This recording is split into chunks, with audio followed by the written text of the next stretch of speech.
Hello दोस्तों, कैसे हैं आप सब। उम्मीद करती हूँ आप लोग स्वस्थ होंगे और आपकी तैयारी भी अच्छी चल रही होगी। तो दोस्तों, आज हम इस वीडियो लेक्चर में हिंदी साहित्य के कुछ अति महत्वपूर्ण प्रश्नों को देखेंगे, जिसमें हमने आदिकाल से लेकर गद्य विधाओं के कुछ प्रश्नों को सम्मिलित किए हैं। तो आप इन क्लासों को दोस्तों बहुत ही ध्यानपूर्वक देखेंगे और बिना ही स्किप किए हुए। अगर आपकी तैयारी अच्छी चल रही है तो आप लोग कमेंट करके हमसे ज़रूर बताइए कि आपको 50 में से कितने सवाल सही हुए हैं। तो दोस्तों, बिना देरी किए हुए हम अपनी वीडियो को स्टार्ट करते हैं। तो हमारा जो आज का पहला प्रश्न है कि आधुनिक काल को गद्य काल नाम किसने दिया है। जो हमारा आधुनिक काल है उसका गद्य काल नाम किसने दिया। आचार्य रामचंद्र शुक्ल, हजारी प्रसाद द्विवेदी, राम कुमार वर्मा और गणपति चंद्र गुप्त। तो जो हमारा ऑप्शन ए है कि गद्य काल नाम देते हैं हमारे आचार्य रामचंद्र शुक्ल। तो हमारा प्रश्न नंबर जो दूसरा है कि इस ग्रंथ में श्रृंगार की ही प्रधानता है, वीर रस का किंचित आभास मात्र है। रामचंद्र शुक्ल की यह मान्यता किस ग्रंथ के संदर्भ में। अक्सर हम देखते हैं कि आदिकाल की या सभी आदिकाल की रचनाएं हैं आदिकाल में, जबकि हम प्रधान रूप से देखते हैं वीर रस की प्रधानता रहती, परंतु हमसे इनमें श्रृंगार रस की प्रधानता पूछी है। तो जो हमारा ऑप्शन बी है दोस्तों, बिसल देव रासो में जो है वह श्रृंगार रस की प्रधानता है। यह 100 पृष्ठों का ग्रंथ है और यह 2000 चरणों में समापन होता है। इसमें कुल 4 खंड हैं। इसके जो लेखक है वह है नरपतिनाल, जिन्हें की और यह 4 खंडों में है। बिसलदेव रासो के जो रचनाकार है वह नरपतिनाल है। बिसलदेव रासो को हम बिसलदेव को विग्रह राज चतुर्थ के नाम से भी जाना जाता है। इसमें कुल 4 खंड दिए गए हैं, 100 पृष्ठ हैं, 2000 चरणों में समाप्त हुआ है। तो आगे हम चलते हैं। इसमें श्रृंगार रस की प्रधानता प्रश्न नंबर हमारा तीसरा है कि ज्ञान बोध के रचनाकार है सुंदर दास, मलुक दास, रज्जब, इनमें से कोई नहीं। तो ज्ञान बोध जो है वह प्रश्न नंबर 20 बी जो है मल्लुक दास। अब आप मल्लुक दास का नाम सुनते ही आपको ध्यान में आना चाहिए कि मल्लुक दास किस काल के कवि हैं, किस धारा के कवि हैं, किस शाखा के कवि हैं। आपको यह ध्यान में अवश्य आना चाहिए, तभी आपकी ये तैयारी अच्छी चल रही है। हम आगे बढ़ते हैं कि हमारा प्रश्न नंबर जो 4 अनुराग बांसुरी के रचनाकार हैं मुल्ला दाऊद, कासिम शाह, शेख रहीम, नूर मोहम्मद। तो जो हमारी अनुराग बांसुरी है, प्रश्न नंबर जो ऑप्शन डी है नूर मोहम्मद की रचना है। अनुराग बांसुरी में दोहों के साथ उन्होंने चौपाइयों के अर्धालियों के साथ उन्होंने दोहा ना रखकर बरवे रखा है। क्या रखा है दोस्तों? बरवे रखा। बरवे हमारा एक प्रकार का अर्ध सममात्रिक छंद है। इसमें कुल 19 मात्रा होती है, 12 और 7 पर यति होता है। यह कौन सा छंद है? अर्ध सममात्रिक छंद है। हमने छंदों को वर्णिक और मात्रिक दोनों प्रकार के छंदों को एकदम पूरा विस्तार पूर्वक क्लियर करा दिए हैं। तो दोस्तों, आप उन वीडियो को जाकर जरूर देखिए, आपको अच्छा लगेगा और आपके जो डाउट है वो भी क्लियर हो जाएंगे। तो हमारा जो अगला प्रश्न है, प्रश्न नंबर जो 5वां है, निम्न में से कौन सा सही सुमेलित नहीं है।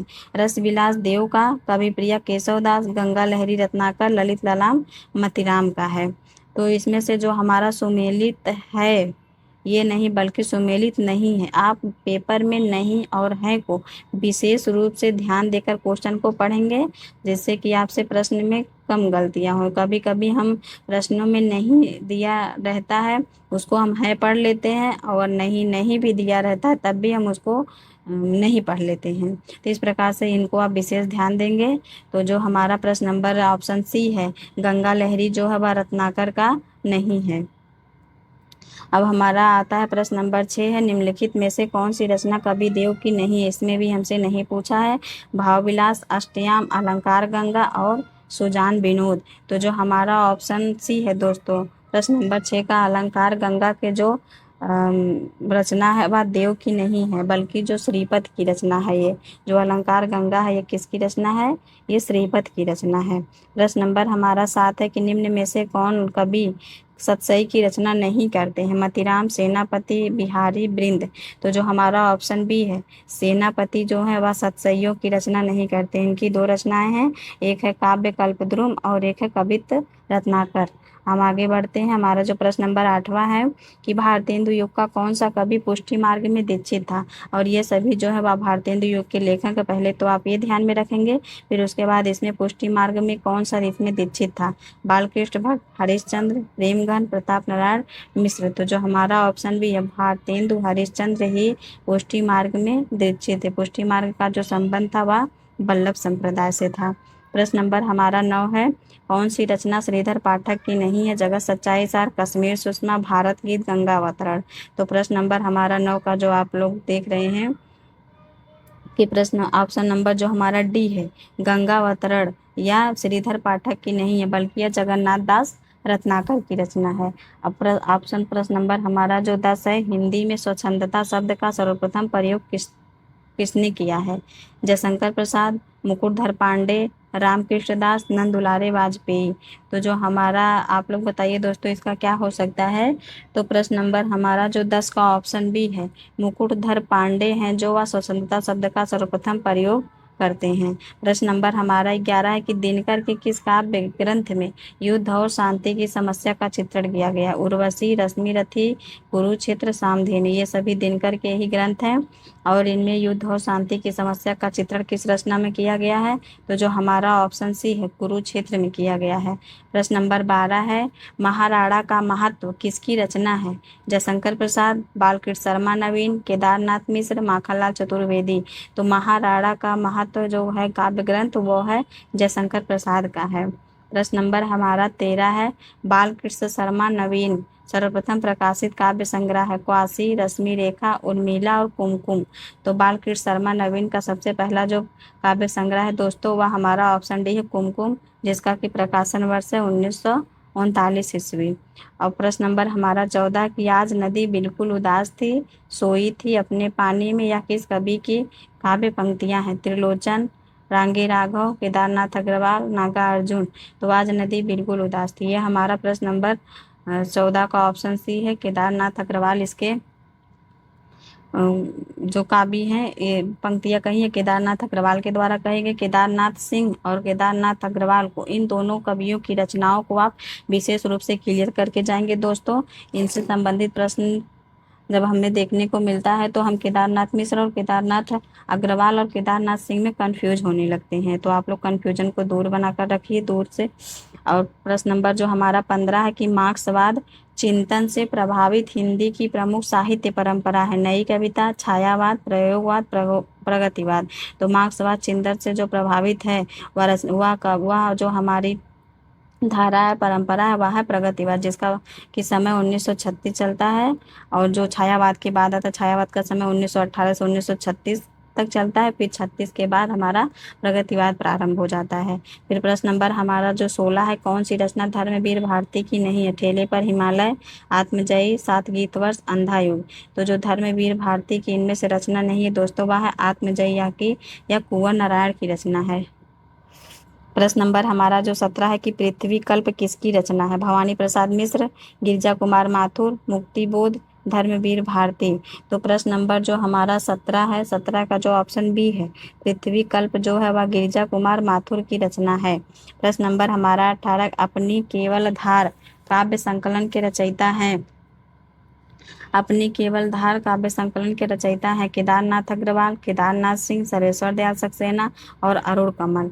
तो जो प्रश्न नंबर हमारा 18 का डी है, अरुण कमल सही है। प्रश्न नंबर हमारा 19 है, बलदेव खटिक किसकी कविता है? धूमिल, लीलाधर जगूरी, बलदेव वंशी, इनमें से कोई नहीं। तो जो 19 का हमारा ऑप्शन बी है, बलदेव खटिक जो है वह लीलाधर जगूरी की कविता है। प्रश्न नंबर हमारा अगला है कि निम्नलिखित में से कौन सा नाटक लाला श्रीनिवास दास का नहीं है? रणधीर प्रेम मोहिनी, महारानी पद्मावती, तप्ता समोरण, संयोगिता स्वयंवर। इन चारों में से हमें ऐसा नाटक बताना है जो कि लाला श्रीनिवास के द्वारा नहीं लिखा गया है। तो जो 20 का हमारा ऑप्शन बी है, महारानी पद्मावती जो है वह लाला श्रीनिवास दास के द्वारा नहीं लिखा गया है, बल्कि यह राधा कृष्ण दास के द्वारा लिखा गया है।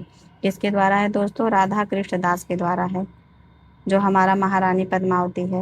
अब हमारा जो आ जाता है कि प्रश्न नंबर 21, स्वदेश दीपक की रचना है? आधे अधूरे, कबीरा खड़ा बाजार में, बकरी, कोर्ट मार्शल। तो स्वदेश दीपक की जो रचना है ऑप्शन डी है, कोर्ट मार्शल स्वदेश दीपक की रचना। आधे अधूरे मोहन राकेश की रचना है, कबीरा खड़ा बाजार में भीष्म साहनी, बकरी सर्वेश्वर दयाल सक्सेना और कोर्ट मार्शल स्वदेश दीपक है। प्रश्न नंबर हमारा 22 है कि कोर्ट मार्शल नाटक समाज की किस समस्या पर आधारित? अब कोर्ट मार्शल किसका है? स्वदेश दीपक का है। इसमें कौन सी समस्या पर आधारित किस समस्या पर आधारित ये है? तो जातिवाद, नारी शोषण, युद्ध की समस्या, सांप्रदायिकता। तो जो हमारा ऑप्शन ए है यह जातिवाद पर आधारित है कोर्ट मार्शल स्वदेश दीपक का। प्रश्न नंबर हमारा 23 है कि निम्न में से कौन सा नाटक कालिदास के चरित्र से संबंधित नहीं है? आठवां सर्ग, कंधे पर बैठा था सांप, शकुंतला की अंगूठी, आषाढ़ का एक दिन। तो इनमें से कौन सा नाटक जो कालिदास जिसके केंद्र में नहीं आते हैं? तो जो हमारा ऑप्शन सी है शकुंतला की अंगूठी, इसके केंद्र में कालिदास नहीं आते हैं। जबकि आठवां सर्ग सुरेंद्र वर्मा का है, इसमें भी कालिदास का वर्णन किया गया। आषाढ़ का एक दिन मोहन राकेश में भी कालिदास का वर्णन किया गया है। और जो हमारा कंधे पर बैठा था सांप, जिनके रचनाकार है मीराकांत, उस पर भी कालिदास के बारे में है। तो प्रश्न नंबर हमारा जो 24 है, रंग दे बसंती चोला नाटक के नाटककार है सुरेंद्र वर्मा, मोहन राकेश, भीष्म साहनी और विनोद रस्तोगी।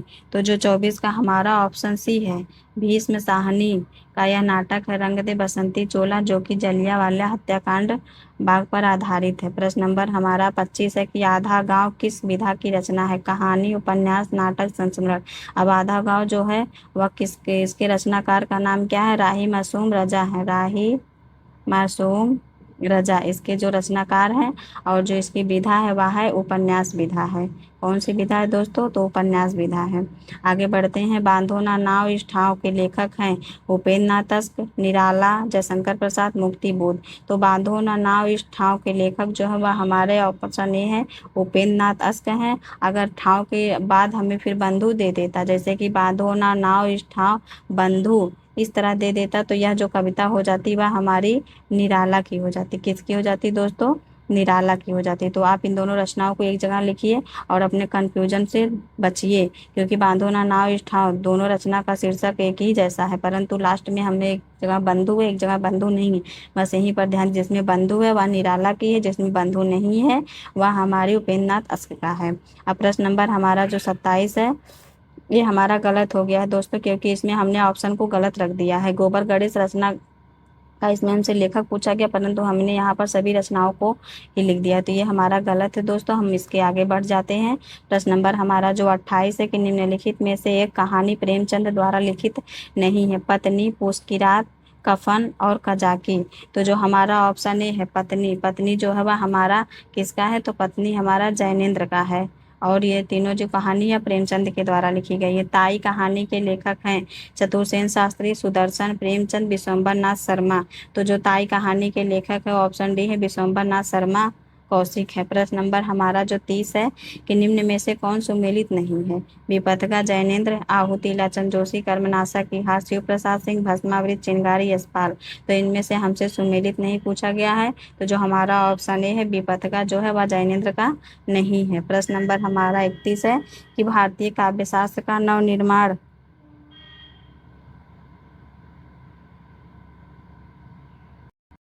हमारा जो अगला प्रश्न है कि भारतीय काव्यशास्त्र का नवनिर्माण शीर्षक निबंध के लेखक हैं नंद दुलारे वाजपेयी, रामविलास शर्मा, हजारी प्रसाद द्विवेदी और रामचंद्र शुक्ल। तो 31 का जो हमारा ऑप्शन नंबर ए है नंद दुलारे वाजपेयी का भारतीय काव्यशास्त्र का नवनिर्माण शीर्षक से निबंध लिखे हैं। तो प्रश्न नंबर हमारा अगला है 32, आचार्य हजारी प्रसाद द्विवेदी द्वारा रचित निबंध संग्रह नहीं, इसमें हमसे नहीं पूछा गया है। तो ऑप्शन हमारा ए है नाथ संप्रदाय, ऑप्शन बी है प्रभाकर प्रबंध प्रभाकर, ऑप्शन सी है साहित्य का मर्म और ऑप्शन डी है हमारा लालित्य मीमांसा। तो 32 का जो हमारा ऑप्शन बी है कि प्रबंध प्रभाकर या हजारी प्रसाद द्विवेदी के द्वारा लिखित निबंध नहीं है, बल्कि यह गुलाब राय के द्वारा लिखित निबंध है। किसके द्वारा है दोस्तों? तो गुलाब राय के द्वारा यह निबंध लिखा गया है, प्रबंध प्रभाकर। अब अगला हमारा है 33, शिखर से सागर तक किस रचनाकार की जीवनी है? निराला, मुक्तिबोध, अज्ञेय, धर्मवीर भारती। और जो शिखर से सागर तक वह एक जीवनी विधा की रचना है, इसमें हमसे जीवनी पूछा है, तो जो हमारा ऑप्शन सी है अज्ञेय की जीवनी इसमें है। जो शिखर से सागर तक इसके जो लेखक है वह है राम कमल राय। राम कमल राय इसके लेखक हैं और इसमें जीवनी किसकी है? अज्ञेय की है। आगे हम बढ़ते हैं। जो हमारा 34वां प्रश्न है कि जिन्होंने जीना जाना के लेखक हैं प्रभाकर माचवे, श्री राम शर्मा, हरिशंकर परसाई, जगदीश चंद्र माथुर। तो 34 का जो हमारा ऑप्शन बी है, श्री राम शर्मा इसके लेखक है जिन्होंने जीना जाना। प्रश्न नंबर हमारा 35 है कि त्रिवेणी में किन 3 महान कवियों की समीक्षा प्रस्तुत की गई है। अब त्रिवेणी अभी हाल ही में जो पेपर हुआ है यूपी टीजीटी का, उसमें इसमें पूछा गया था कि त्रिवेणी में कौन 3 कवियों को सम्मिलित किया गया है। तो त्रिवेणी किसकी है? पहले तो यह आचार्य रामचंद्र शुक्ल की है त्रिवेणी, और इसमें जो 3 कवि हैं वह है जायसी, सूर और तुलसी। ये 3 कवियों का वर्णन किया गया है त्रिवेणी में। तो आप लोग इसको ध्यान में रखेंगे। अगला हम चलते हैं, जो हमारा है अगला प्रश्न, निम्नलिखित पुस्तकों में से लक्ष्मीकांत वर्मा की लिखी पुस्तक कौन सी है। अब इसमें हमसे लक्ष्मीकांत वर्मा की पुस्तक पूछा गया है। कविता के नए प्रतिमान, नई कविता के प्रतिमान, नई कविता स्वरूप और समस्याएं, कविता से साक्षात्कार। अब देखिए यहाँ पर कविता कविता सब में दिया गया है और प्रतिमान प्रतिमान भी दिया गया। कितना कंफ्यूजन वाला ये ऑप्शन दिया गया है। कविता के नए प्रतिमान, कविता नई कविता। अगर आप इस कंफ्यूजन को दूर करके नहीं जाएंगे तो संभवतः आप एग्जाम हॉल में गलतियां जरूर करेंगे, क्योंकि आप लोग पढ़े रहेंगे कविता के नए प्रतिमान। हमने तो प्रतिमान पढ़ा है, कविता भी पढ़ा है उसमें, लेकिन यह किसका है और किसकी, इसके लेखक कौन है। तो जो लक्ष्मीकांत वर्मा है, वो लक्ष्मीकांत वर्मा का जो है 35 का हमारा ऑप्शन बी है, नई कविता के प्रतिमान। इसके जो लेखक है वह लक्ष्मीकांत वर्मा का है, और कविता के नए प्रतिमान ये नामवर सिंह का है। और जो हमारी नई कविता स्वरूप और समस्याएं, यह हमारी आ जाती है जगदीश गुप्त का है। और जो कविता से साक्षात्कार, ये हमारा मलयज का है। तो ये हम चारों को देख लिए हैं, चारों को एक जगह आप कलेक्ट करिए ताकि आपको कंफ्यूजन ना हो।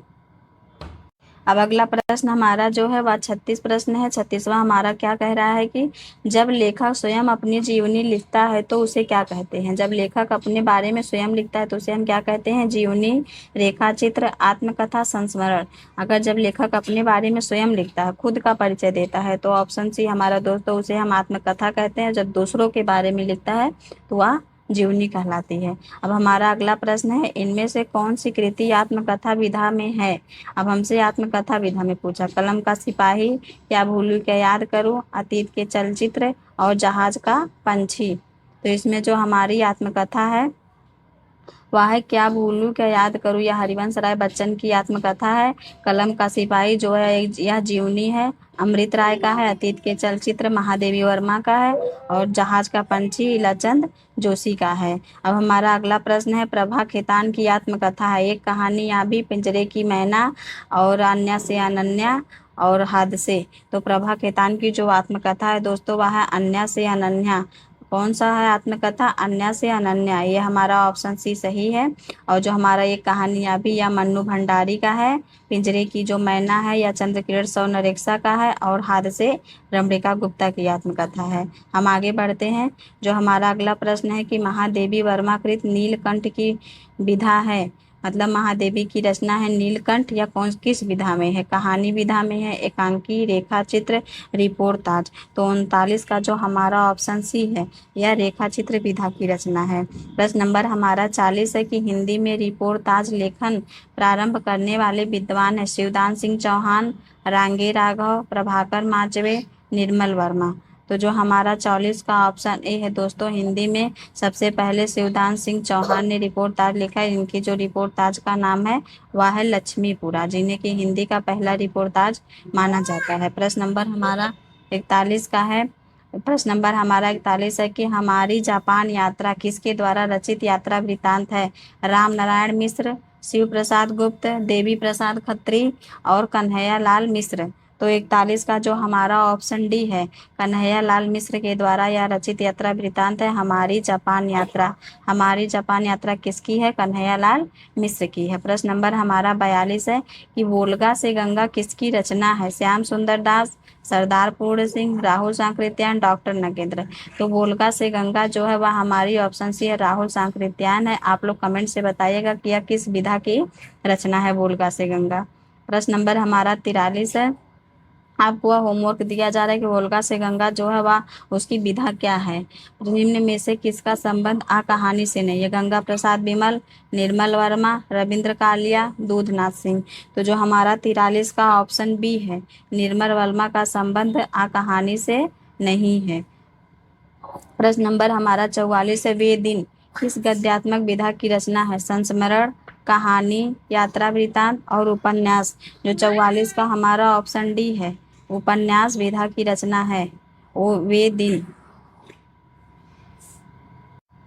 अब प्रश्न नंबर हमारा अगला है कि अमन के राग के लेखक हैं भवानी प्रताप मिश्र, मुक्ति बोध, शमशेर बहादुर सिंह, इनमें से कोई नहीं। तो 45 का जो हमारा ऑप्शन सी है दोस्तों, शमशेर बहादुर सिंह अमन के राग के लेखक हैं। अगला हमारा है कि दूसरा सप्तक का प्रकाशन वर्ष क्या है। 1951, 1952, 1950, 1960। कुल कितने सप्तक थे? कुल 4 सप्तक थे। जो चार सप्तक हमारा है वह 1943 में उसका प्रकाशन हुआ था पहला, और जो दूसरा हमारा सप्तक है वह 1951 में हुआ था, और जो तीसरा हमारा है वह 1959 में हुआ था, और जो हमारा चौथा है वह 1979 में हुआ था। ये चारों प्रकाशनों को आप ध्यान में रखेंगे।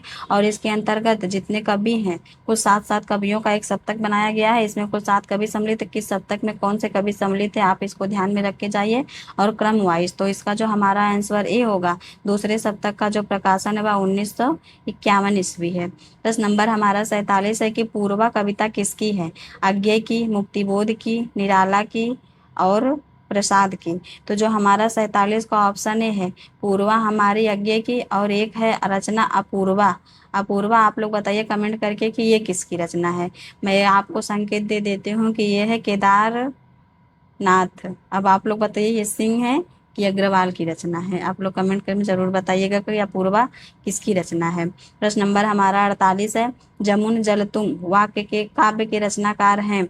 भवानी प्रसाद मिश्र, धूमिल, शिव मंगल सिंह सुमन, केदारनाथ अग्रवाल। तो जो हमारा प्रश्न नंबर 48 का ऑप्शन डी है, जमुन जल तुम केदारनाथ अग्रवाल की रचना है। एक इनकी सबसे महत्वपूर्ण रचना है युग की गंगा, जो कि कंफ्यूजन में रहता है। इसी प्रकार से एक आती है नागार्जुन की युग धारा, और ये युग की गंगा। इसको आप कंफ्यूजन में मत लाइए और इसको कंफ्यूजन पूरा क्लियर करके रखिए कि युग की गंगा किसकी है और युग धारा किसकी है।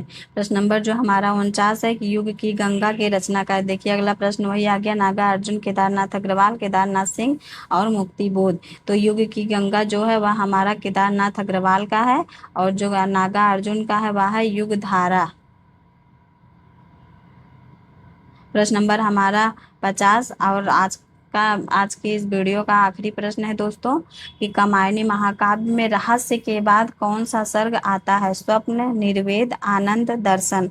तो कामायनी में कितने सर्ग हैं? 15 सर्ग है। कामायनी किसका है? जयशंकर प्रसाद का। इसका जो प्रकाशन वर्ष है 1935 ईस्वी है। इसमें कुल 15 सर्ग हैं। इसके जो लेखक है दर्शन, रहस्य, आनंद। तो रहस्य के बाद क्या आया है? आनंद हमारा आया। तो रहस्य के बाद आने वाला सर्ग जो हमारा है दोस्तों वह है आनंद। तो दोस्तों आज ये हमारे प्रश्न और जो 50 प्रश्न है वह कंप्लीट हो गए। आप लोग कमेंट के माध्यम से बताइएगा कि आपको यह वीडियो कैसी लगी, और आप लोग प्रैक्टिस करते रहिए, अपनी तैयारी को एकदम और तेज कर दीजिए। अब पेपर के 4-5 दिन ही बचे हैं केवल, और जो भी आप लोग नोट्स बनाए हैं उसको आप पढ़ते रहिए और साथ में प्रैक्टिस करते रहिए। हर प्रीवाईक्यू को देखिए, चाहे वह जीआईसी का हो, डीएलटी ग्रेड का हो, और बीपीएससी का हो, डीएसएसबी का हो, या फिर यूजीसी नेट का हो। जितने भी आपके पास प्रीवियस ईयर क्वेश्चन उनको आप सॉल्व करते रहिए, और आप अपने नोट्स को साथ में पढ़ते रहिए और अपनी तैयारी को थोड़ा गति दे दीजिए दोस्तों। तो हम लोग मिलते हैं एक नई वीडियो में। तब तक आप अपनी तैयारी में लगे रहिए। हम मिलते हैं एक नए टॉपिक के साथ। तब तक के लिए धन्यवाद, और हमारे साथ अंत तक बने रहने के लिए आपका बहुत बहुत धन्यवाद दोस्तों।